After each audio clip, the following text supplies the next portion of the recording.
Headquarters of common sense. Talk Radio.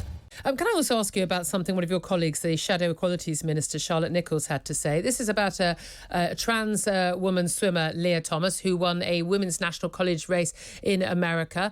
A trans woman who is a fully intact biological male, beating the women. She says, as a former competitive swimmer myself, I know full well how much training is required for a title like this. Anyone trying to diminish Lia Thomas's achievement because of lazy transphobia should frankly pipe down. Huge congratulations to her. Is it lazy transphobia for a woman like myself to say that a man competing against women is not fair and is cheating and that it is ruining women's sport? Is that lazy transphobia? I think transphobia is very real, and this debate often gets very heated, and it's very important, I think, for all of us who speak about this in public to try and take the heat out of the debate and try and approach it in a sensitive way. And actually, the Equality Act already has provisions in it whereby you have a single-sex exemption for certain activities, which includes sport. So that can allow, for instance, sport to be for men or women only.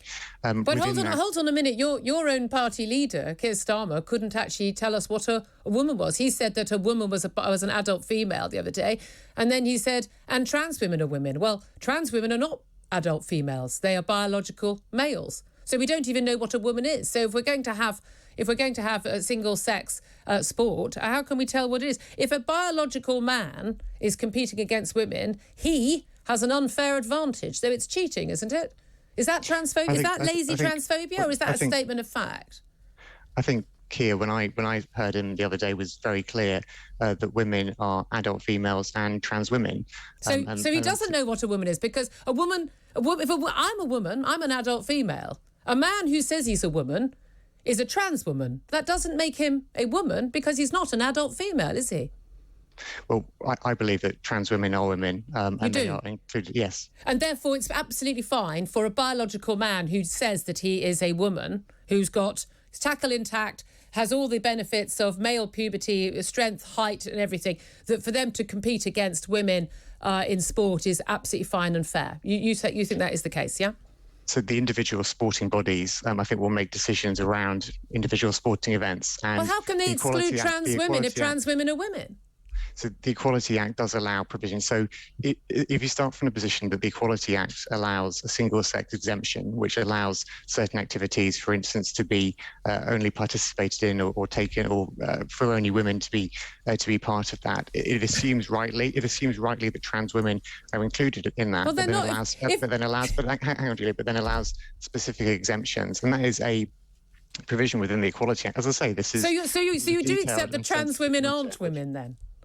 No, I said trans women are women. I said that. But you can exclude some women from competing with other women because you're accepting that trans women aren't women. Do you see how it's not possible to hold both ideas in your head at the same time? No, I think it is, because I think actually this is a sensitive matter. This is a sensitive matter. It is very sensitive. It's sensitive for women as well as for trans women, isn't it? When our sport is being destroyed by male competitors, and when our changing rooms, our hospital wards, and prisons and refuges have biological men walking into them who simply claim that they are women.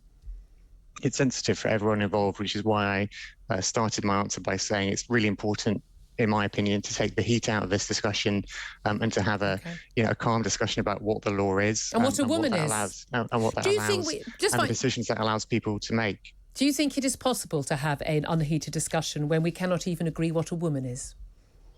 Well, I've set out how I would define. Yes, and I don't agree with you. And neither does biological fact. Part of having a debate is about recognising disagreements and having a calm, unheated discussion about it. Do you think it's a bit strange that you're sitting there as a man telling me, a woman, what a woman is? You asked me my opinion, I did. And I'm setting out what I think a woman is, which, as I said, is an adult female and trans woman. And an adult female and an adult male. So a woman is just, well, there's no such thing as a woman, is there? Look, Julie, I think it's clear that you and I disagree on this. Yeah. And as I say, trying not to have a heated discussion about this is really important to have this debate in a way that I think we should have very heated helpful. discussions about this. So I'm going to leave it. I know we're well over time, and I know it's very much off your remit, but really do appreciate you joining us. Good talk. Hot talk. Bold talk. Talk radio. Listen on your smart speaker. Watch it live on your smart TV. The world headquarters of common sense. Talk Radio.